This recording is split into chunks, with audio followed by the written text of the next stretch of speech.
هەولێر میوانێکمانەیە گفتوگۆ دەکەین لەسەر ڕەوشی ناوچەکە بەگشتی بۆ کورچۆنە و ئێمە لە باشووری کوردستان لە چ دۆخێکداین دەتوانین ناوکاری ناوچەکانی دیکە بکەین یاخۆت نا گفتوگوێن بابەتانە دەکەین لەگەڵ میوانەکەمانە گەر ئامادە بێ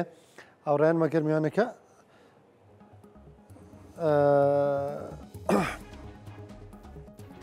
دەچینە لای میوانەکەمان زۆر بەڕێز کاگارێز عەبدوڵڵا چاودێری سیاسی سیاسەتمەدار ڕاستەوخۆ لەگەڵمانە کاگارێز سڵاو لێبێ ئەم کاتت باش سپاس دەکەم بۆ بەشداریکردنت لە بەرنامەی پرسی ڕۆژ لەگەڵمان بڕوانینی تۆ پاش ئەو گۆڕانکاریانەی لە ناوچەکە ڕوویاندا ئێستا گۆڕانکاریەکان بۆ کورد چۆنە خوێندنەوەی تۆ چییە تا ئێستا بە قازانجی کووردە لە ناوچەکە؟ سەرەتا زۆر سپاس پیرۆزبایی لە بەڕێوەبەر و تەواوی کارمەندانی کورسات دەکەم کە ئەمڕۆ خەڵاتێکی پڕبەهایان پێبەخشرای مە خۆشحاڵین و هیوادارین کورسات هەمیشە لە پەرەسەندن و گەشەکردن دابێ. سەبارەت بە پرسیارەکەشتان بێگومان لەو ماوەیە گۆڕانکاری گەورە لە ڕۆژهەڵاتی ناوەڕاست ڕوویاندا شەڕی غەزا ڕوخانی ڕژێمی بەشار ئەساد شکستهێنانی حیزبوڵڵا لە باشووری لوبنان و هەروەها زۆر شتی تریش کە ڕەنگە پەیوەنددارن بەو گۆڕانکاریە گەورانەوە کە هاتوونەتە پێش. بێگومان هەر گۆڕانکاریەک لە عراقیا لە دەوروبەری عراق بێ ڕاستە خۆیان ڕاستەخۆ پەیوەندیان بە کوردیا بە هەرێمی کوردستانیشەوە هەیە. ئەوەی هەیە گەلانی سووریا زۆر خۆشحاڵ بوون بۆی کە ڕژێمێک ڕووخاکە نزیکەی 50 ساڵ بوو دەسەڵاتی ئەو وڵاتی بەدەستەوە بوو وەستەمی لە خەڵکەکەیە کرد زۆرداری ینی ستەمێکی زۆردار بوو. بەڵام لە هەمان کاتیشدا خەڵکەکە خۆشحاڵ نەبوو بەو گۆڕانکاریە دراماتیچەی کە هاتە پێش لەبەرەوەی لە پڕ بەبێ خۆ ئامادەکردنی خەڵک یا بەبێ ئەوەی ئۆپۆزیسیۆنێکی مەدەنی کارە هەبێ تاقمێک هاتنە سەر کورسی دەسەڵات کە لای خەڵکی جێگای گومانن چونکە ئەوانە لەلایەک لە ناوەندە نێودەوڵەتیەکان لە لیستی تیرۆردان لەلایەکە ئەوانە بڕوان بە دموکراسی و ئازادی نییە. بۆیە ئەوەی ئێستا هەیە لە سووریا نەک بە کورد و بە مەسیحی و بە درزی و بە هەموو ئەوانەی تریش بە شیعە و عەلەویشەوە هەمویان لە دڵە ڕاوچێدان چونکە ئەوان پێیان وا بوو ئەگەر ئەو ڕژێمە بڕوخەیە ڕژێمی بەشار ئەسەد پێویستە ڕژێمێکی دموکراسی و بێوە ئازادی و دەربڕین ئازادی ڕاگەیاندن دەستەبەر بکە بەڵام ئەوەی گوزەرا بەو شێوەیە نییە. ڕاستە تا ئێستا سەرۆکی کاتی سووریا لێدوانێکی وای نەداوە کە جێگای مەترسی یا جێگای دروستکردنی دڵە ڕاوچێ بێ بەڵام خەڵکەکان ناوەرۆکی ئەو ڕەوتەی ئەوان و ڕابردووی ئەوان دەزانن بۆیە بە مەترسی و بە هەستیاریەوە چاوەدێری بارودۆخەکە دەکەن. بۆ کورد بە هەمان شێوە بێگومان کورد لەوێ یاخود هێزەکانی سووریای دموکرات کە هەر کوردیەتیانیا عەرەب و ئەرمەن و ئاشوریش لە ناو هێزەکەدان بەشێکی زۆری خاچی سووریایان بەدەستەوەیە. ئەوان دەمێکە چەند ساڵێکە ینی واتە ڕۆژاویەکان واتە بەڕێوەبەرایەتی خۆسەرخۆی بەڕێوە دەبە تا ڕادەیەک ئاسایش بەرقەرارە تا ڕادەیەک باری ئابووریشی تەنات لە شوێنەکانی تر باشترە. بەڵام ئەوانیش لەبەرەوەی تا ئێستاکە هیچ گفتوگویەکی ڕاستەوخۆ بۆ ئەوەی ئەو کێشانێکە دێنە پێش یاخود ئەو مەترسیانەی کە هەن ببڕێتەوە نییە. واتە کورد لە ڕۆژاوەش لە دڵە ڕاوچێدایە لەلایەک لەگەڵ دیمەشق نەگەیشتونەتە ڕێککەوتنێک لەلایەکی تریش هەڕەشە و هێرشەکانی بەردەوامی تورکیا بۆ سەر هێزەکانی سووریا بۆ سەر شارەکان بۆ سەر خەڵکی مەدەنی زۆر جێگای مەترسیە. ئەگەر ئێمە بیرکەینەوە ئێستا هەم تورکیا چاوەڕوانی ئەوە دەکە بزانێ دوای هاتنە سەرکاری ترامپ ئەمریکا چ بڕیارێک دەدا هەم ئەحمەد شەرع چاوەڕێ دەکا هەمیش کوردیش لەوێ چاوەڕێ دەکەن واتە بەڕاستی ئێستا پشتیوانیەکی نێودەوڵەتی گەورە لە ڕۆژئاوا لە کوردی ڕۆژئاوا دەکرێت بەڵام لە بەرامبەریشدا دەسەڵاتی دیمەشق هیچ زۆرە هەڵوێستی بەرامبەر بە ڕۆژئاوا ڕوون نییە و تورکیاش بە هەموو شێوێک ڕاستەوخۆ ناڕاستەوخۆ دژایەتی ئەو ئەزمونەی ڕۆژئاوا دەکا ڕاستەوخۆ بەردەوام هانی گروپە چەکدارەکان و چەتەکان دەدا کە پەلاماری ئەو ناوچاندن کە ژە دەسەڵاتی هێزەکانی سووریا دموکراتدان و بە فڕۆکەی بێفڕۆکەوان بە درۆن ڕۆژانە بردومانی شوێن دەکا خەڵک شەید دەکا ئەوە و هەڕەشەکانیشی بەردەوامن لە ناڕاستە خۆش لە ڕێگەی کەناڵە دیبلۆماسیەکانیان هەم فشاری خستۆتە سەر ئەحمەد شەرعکە لەگەڵ هێزەکانی سووریا دموکرات ڕێک نەکەوێ هەمیش لەسەر ئاستی نێودەوڵەتی هەوڵەدا ئەو پشتیوانە نێودەوڵەتیە کە هەیەی نەیهێڵێ بەڵام ئەوەی جێی خۆشحاڵیە تا ئێستا نەیتوانێت کار بکاتە سەر وڵاتێکی وەک فەڕەنسا وەک ئەڵمانیا وەک وڵاتانی تریش بەڵام ئەوان هەر بە ئومێدی ئەوەن کە ترامپ هەڵوێستێکی جیاوازی هەبێ بەڵام تا ئێستاش ترامپ هیچ زۆرە هەڵوێستێکی جیاواسی نییە ئاسانیش نییە ترامپ هەڵوێستێک وەکو ساڵانی ڕابردوو دەرببڕێ چونکە هەر بڕیارێک بدەم لە سەبارەت بە ڕۆژئاوا کاریگەری ڕاستەوخۆ و ناڕاستەوخۆی بۆ سەر وڵاتانی دەوروبەر دەبێ باشە کاگەرەست کەمێک لەسەر باشووری کوردستانی قسە بکەین چونکە چارەنووسمان تا ڕادێک پەیوەنددارە بەیەکەوە ئێمە لە باشووری کوردستان ئامادەیەم گۆڕانکاریانین باشووری کوردستان ئەگەر بکەین بزانە هەمووی پەیوەندی بێکەوە باشووری کوردستان کاتێک ڕژێمی تورکیایە دەوڵەتی تورکیا ڕێگە نادا لە چوارچێەوەی دەوڵەتی سووریا کورد بە مافەکانی خۆی بگا کەواتە دیدی تورکیا بۆ مافی کورد دیارە چۆنە ینی بە هیچ شێوەیەک لەگەڵ ئەوە نییە کورد لەسەر ئەستێرەکانیش بە مافەکانی خۆیان بگەن بۆ باشووریش هەمان شتە ڕەنگە جۆرێک پەیوەندی بازرگانی هەبێ و موقعی هەرێمی کوردستانیا پێگەی هەرێمی کوردستان بەهێزترە لە ڕۆژئاوا جێگیرە دەستوری عراقدانی پێدا ناوە حکوومەتی هەیە ئەوەی بەڵام لەگەڵشدا بەڕاستەکەی تورکیا هەمان هەڵوێستی هەیە ئەوە بە پاساوی جۆرا و جۆریانی بە هەموو شوێک لە دژی هەرێمی کوردستانیش کار دەکا بەشێکی خاچی هەرێمی کوردستانی داگیر کردووە و تەنانەت هەوڵەدا قەناعەتی دەوڵەتی عراقیش بگۆڕێ لەگەڵ بۆ ئەوەی وەکو سەردەمی سەدام حوسێن مامەلە لەگەڵ کورد بکرێ واتە هەمان شتە ئەوەی ڕۆژئاوا بێگومان ئەگەر ئەو ئەزمونەی ڕۆژئاوە سەر بگرێ ئەو پشتیوانی نێوڵەت دەوڵەتی کە لە کورد دەگرێ بەردەوام بێ بۆ هەرێمی کوردستان باشتریش دەبێ واتە کاریگەریەکەی بە باشە بۆ هەرێمی کوردستان دەبێت دەبێنێتەوە خاڵێکی تر هەیە کە ئەوش پەیوەندی بە کوردی هەمووی پەیوەندیان پێکەوەیە لە باکوور باس لە پرۆسەی ئاشتی دەکرێت ئەگەر ئەو پرۆسەی ئاشتی سەر بگرێ کە من بەش بە حاڵی خۆم لێرەوە ڕایەگەنم بە هیچ شێوەیەک نەبڕوا نەمتوانم بە سیاست مەدارانی ئێستای تورکیانیە کە جددی بن لە چارەسەرکردنی کێشەی کورد لە باکوور بەڵام وادانێ هەنگاوێکی لەو بارە بێتە پێش ئەو کاتە تورکیا هیچ پاساوێکی نامێنێ بۆ دژایەتیکردنی ڕۆژئاوا و بۆ داگیرکردنی خاچی هەرێمی کوردستان واتە بارودۆخەکە لە بەرژەوەندی کورد دەشتێتەوە و لە بەرژەوەندی خودی تورکیا دەشتێتەوە بەڵام تورکیا زەرەری خۆی و زەرەری کوردیشی دەوێت یعنی باجی پێ نییە لە پێناوی زەرردان لە کورد خۆشی زەرر بکە ینی سیاستەکەی بەو شێوێ و دەشزانێ ئەگەر ئەو مەسلەی ئاشتی سەر بگرێ پاسایی بەدەستەوە نامێنێ بۆ فشار خستنە سەر ڕۆژەوە بۆیە من بەش بە حاڵی خۆم پێم وانی هەرچەندە هێزەکانی باکوور ئامادەیان دەربڕیوە بۆ دەستپێکردنی پرۆسەی ئاشتی تەنانەت بۆ وازێنان لە خەباتی چەکداری بەو مەرجەی کە دەرگای خەباتی مەدەنی بکرێتەوە بەو مەرجەی کە زەمینەی تێکەڵکردنەوەی کۆمەڵگا بکرێتەوە بەڵام ئاسان نییە واتە بە کورتی ئێستا دیاکرێ بڵێن ململانەیەکی تند هەیە لە نێوان تورکیا لەلایەک و لە نێوانی هاوپەیمانی نێودەوڵەتیش بۆی سەبارەت بە ڕۆژئاوا ئەندێ دەوڵەتی تریشینە بێگومان لە ناوچەکەم بۆ نمونەی قەتەر ینی بە هەموو شێوەیەک پشتیوانی لە تورکیا دەکات چوەکو دەوڵەتێکی ئیسلامی وەکو دەوڵەتێکی ناوچەکە باشە کاگەرێزەوەی کە دەبینین ئێستا بۆ نمونە ڕۆژاوای کوردستان بەهێزەوە ڕاوەستاوە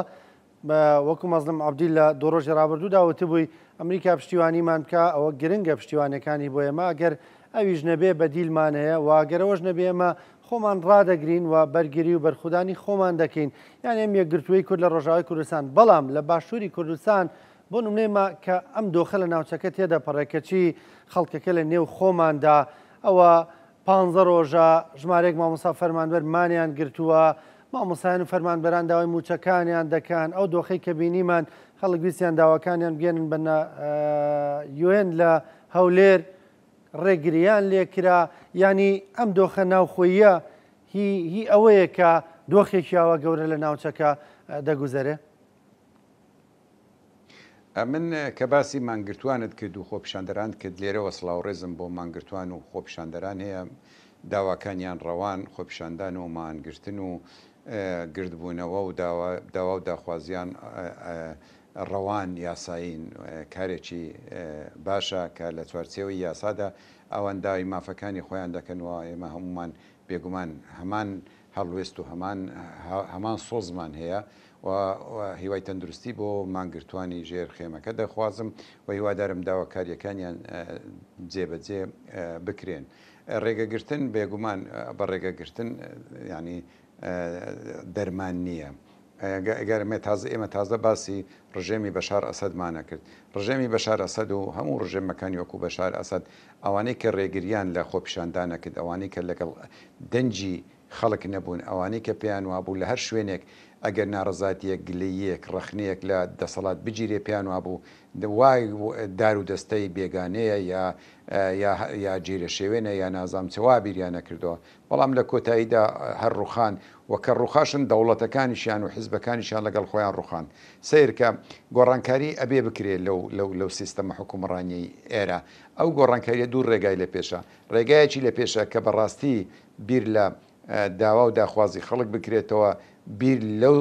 کەم و کوڕیانە بکرێتەوە کە هەر لە گەندەڵیەوە هەر لە خراپ بەڕێوەبردننی وڵاتەوە هەر لە سیاسەتی دەرەوەی نادروست بگرێتەوە تا هەموو ئەو شتانی کە پێویستن بیری لێ بکرێتەوە بۆ هەوڵی چارەسەرکردنی ڕێفۆرم لە دام و دەستگاکانی دەوڵەت بدرێەوە، هەوڵی بە دوواداچوونی داخوازی خەڵک بدرێ و مافەکانیان بدرێ. ئەوە لە لایەکی تر ئەگەر ئەوە نەکرێ ئەمڕۆ ناسبەی بە دڵنیاییەوە ئەو خەڵکە تاسەر دانانیشێ، یعنی تاسەر جێڕاگەرزیانی منویستم پرسیاری پاساوی کاگەرز ینی منویستم پرسیاری ئەو بکەم بۆ نمونە ڕێگەی خۆپیشاندانەگری، ڕێگەی مانگرتن لە خەڵکەگری، ڕێگەی کۆمێن نووسینەگری، ڕێگەی تەنانەت لێدوانی ڕۆژنامەوانیەگری لە خەڵک، ڕێگەی ئەواگری هەر تەنانەت بێتە ناو بازار قسەیەک بکات دەردە دڵێک بکە. نەتیجەی ئەمە چییە بێ؟ ئایا چەندە دەتوانی ڕێگە کاتیە؟ من کاتیە یعنی ئەوانە کاتین بە کاتی ئەتوانن ڕێگری بکەن، ئەتوانن دەنگ بکەن، ئەتوانن خۆپیشاندانی پێچەوانە چاواشە بکەن، هەموو ئەوشتانە. بەڵام بەڕاستی ئەوانە کاتین. شتی ڕاستی ئەوەیە کە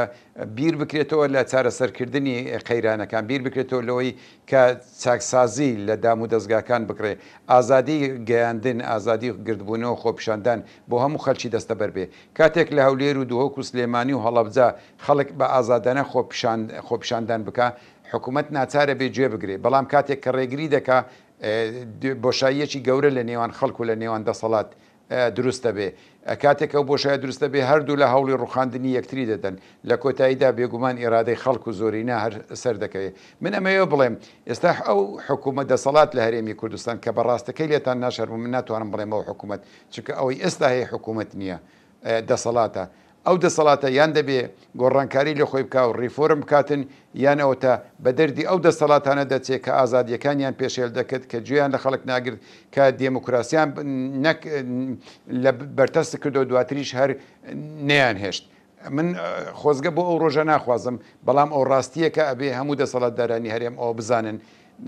ئەو وڵاتە ئەو سیستەمە سیاسی و حکومڕانیە پێویستی بە چاکسازیەکی بنەڕەتیە. ئەکرێ هەر ئەو حیزبانش ئێستا لە دەسەڵاتن لە دەسەڵات بمێنەوە دەیان ساڵی تریش ئەوە ناکرێ بە دڵنیاییەوە دەیان ساڵی تر خەڵک گوێ لەو بند و بالۆرانەی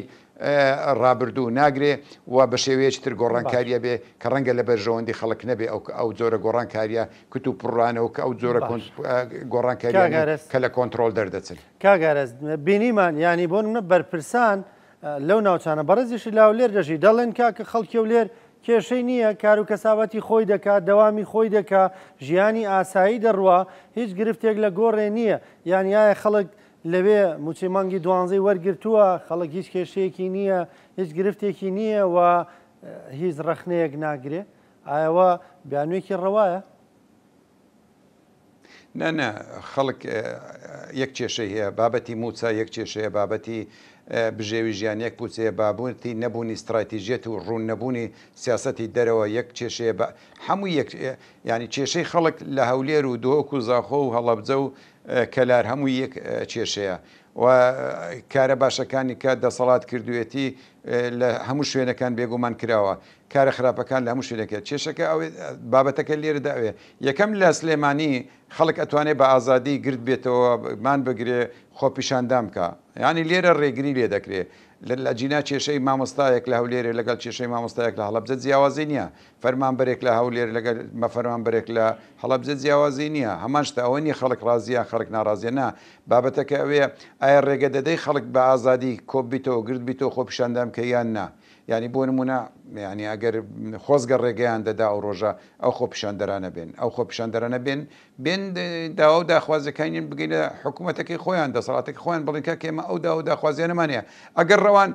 بڵێت جێبەجێ دەکەین ئەگەر پێیان جێبەجێ ناکرێت وەڵام دەنەوە بڵێن پێمان جێبەجێ نەکرێ بەر ئەو هۆکارانە خۆ خەڵک لە دەسەڵاتەکەی خۆی لە بیانۆ نییە باشە کاگارێز ینی بە بڕای تۆ بە کوێگا ینی بە بڕای تۆ ئەم دۆخە بە کوێگا مەسەلەن ئەوە لە هەوڵدان حکوومەت هەرێمی کوردستان پێک بێنن بەڵام هێشتا وەکو پێویست بۆ نمونە ینی پێ ناچێت ڕەچاوی دۆخەکە بکەن ینی کەمێک وەکو دەڵێ لە بورجی عاج بێنە خوارەوە لە داواکانیان لە سەقفی داواکانیان بێنە خوارەوە زۆر باشە ئێمە گوتمان گۆڕانکاری لە ناوچەکە بوو باش بە خراپ پەیوەندیان بێرشەوەیە هێشتا گۆڕانکاری تر بەڕێوەنە ئەگەر بێت و هەرێمی کوردستان خۆی ئامادە بکە بە ئەو گۆڕانکاریانێک کە دێن ئەوە لە بەرژەوەندی هەرێمی کوردستان و خەڵکی کورد گەلی کورد بەگشتی دەبێت تا ئێستا خۆمان ئامادە نەکردووە چۆن خۆ ئامادە دەکرێت پێش هەموو شتێکی ئەبێ حکوومەت پێک بێ کابینەی نوێ پێک بێ و ئەو کابینەیەکی ڕاستەقینەی ئەو حێزانە بێ کە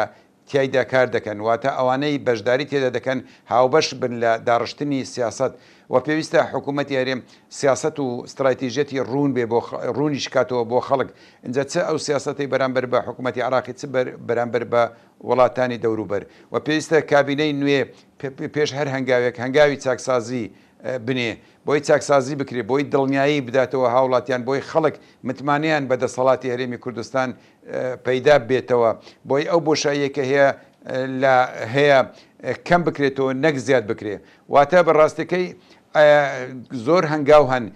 دواخستنی دواکەوتنی پێکهێنانی کابینەی حکوومەت لە بەرژەوەندی خەڵکی کوردستان نییە تەنانەت لە بەرژەوەندی ئەو حیزبانە شتێکە هەڵبژاردن سەرکەوتوو بوونە و ئاوڕنەدانەوە لە گوزەرانی خەڵک و بەدەنگەوانە هاتنی دەسەڵاتداران بۆ خۆپیشاندان و دا و داخوازی ڕەواکانیان کاریگەری خراپتری دەبێت بۆ سەر ئایندەی دەسەڵات بۆیە پێویستە هەنگاو بندرێ و پێویست بە زووترین کات حکوومەتێک پێک بهێندرێ کە بتوانێت لە ئاستی گۆڕانکاریەکانی ناوچەکە وڵات بەڕێوە باتن و بتوانێت گۆڕانکاری ڕێشەیی لە سیستەمی سیاسی حکومڕانی کوردستان بکرێت بە پێچەوانەوە دڵنیاتان دەکەمەوە ینی زۆر بە دڵنیاییەوە دەڵێم ئەو حکومڕانیە بەو شێوەیە تا سەر بڕناکە یان گۆڕانکاری دەکرێت یان ئەگۆردرێ هیچ سێ بژاردەی تر لە پێش خەڵک نییە یان حکوومەت و دەسەڵات خۆی گۆڕانکاری لە خۆی بکە یانیشەوەتە خەڵک گۆڕانکاری لە سیستەمی حکومڕانی دەکات دوو ئۆپشنی تر سێ ئۆپشن لە بەردەمی خەڵک نییە دووە هیوادارین هەموو لایەکمان بیر لەو ئۆپشنە بکەینەوە کە لە بەرژەوەندی تەواوی خەڵکی کوردستاندایە خەڵک دەیگۆڕێ ئەمە دوا پرسیارمە کاگەرێت خەڵک دەیگۆڕێ یان لە ئاسی نێودەوڵەتی دەگۆڕدرێ هەردووچی لە ڕاستی ناوخۆیش ئەگۆردرێ لە ئاستی نێودەوڵەتیش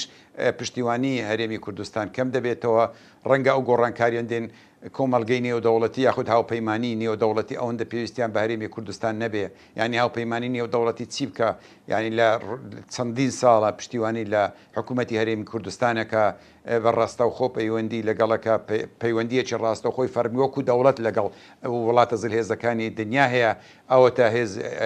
ئەمریکا و هاوپەیمانەکانی بەردەوام یارمەتی هێزی پێشمەرگە دەدەن چەچی پێدەدەن مەشقی پێدەکەن تەنیا لە پێناوی بێتە هێزێکی پشتیوان هێزێکی نیشتیمانی مەشق پێکراوی کارا و کارە بەڵام تا ئێستاکە ئێمە لە ئاستی یەخستنەوە و ڕێخستنەوە هێزی پێشمەرگایە بینە تا ئێستا سیما و مۆرچی حزبایەتی ئەوەندەی بەسەر هێزی پێشمەرگێ ئەوەندە سیمای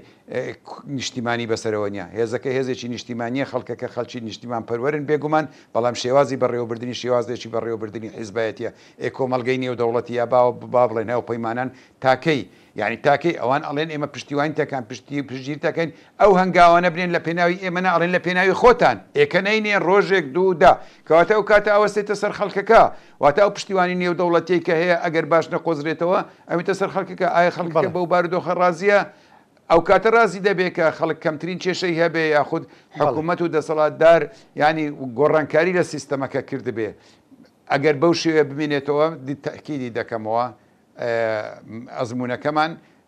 ئەگەر 34 ساڵ تەمەنیەتی بەڵام 33 ساڵ تەمەنیەتی بەڵام من بڕواناکەم بگاتە 35 ساڵ.